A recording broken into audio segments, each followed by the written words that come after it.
सर्वप्रथम सर्व शेतकरी बांधवांना बैलपोळ्याच्या खूप खूप शुभेच्छा। नमस्कार, मी विनय। आपण पाहतात मराठी वार्ता। मराठी वार्ताच्या सहाय्याने आपण रोज तुमच्यासमोर नवनवीन विषय घेऊन आणण्याचा प्रयत्न करतो। तत्पूर्वी आपण जर चॅनलवर नवीन असाल तर चॅनलला सबस्क्राईब करा। आज आमचा विषय आहे महाराष्ट्रात आणि विदर्भात अतिशय आनंदाने आणि उत्साहाने साजरा करणारा सण म्हणजेच शेतकऱ्यांचा सण म्हणजेच बैलपोळा। तर या जाणून घेऊया कशा प्रकारे सण साजरा करण्यात येतो। बैलपोळा हा सण श्रावण महिन्याच्या पितृअमावस्येला साजरा करतात। पोळा हा सण बैलांच्या विसाव्याचा दिवस असतो। श्रमाला दिलेली कृतज्ञता व्यक्त करण्याचा हा दिवस असतो।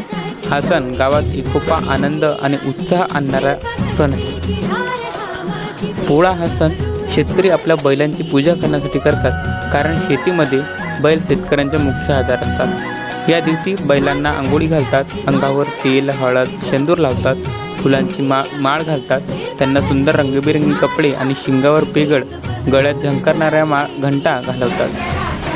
आपले बैल सर्वांपेक्षा सुंदर आणि उठून दिसण्याचे सर्व गावकरी प्रयत्न करतात। त्यानंतर त्या बैलांची मिरवणूक काढण्यात येते। नंतर त्या बैलांना गावच्या आखारावर नेले जाते। तिथे आंब्याच्या पानांची एक मोठा तोरण बनवले जातो। त्या तोरणांच्या मधात गावातील पूर्ण बैलजोडे ढोल, ताशे, सनईच्या माध्यमाने एकत्रित आणतात।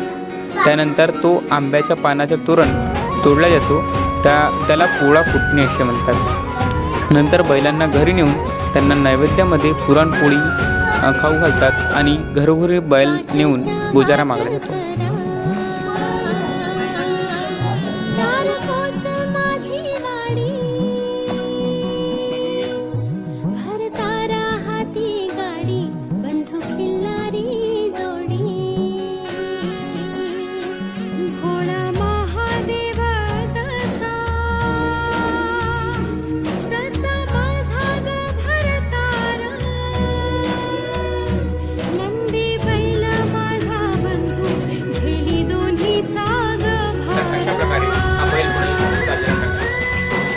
आपण व्हिडिओ शेवटपर्यंत पाहिजे।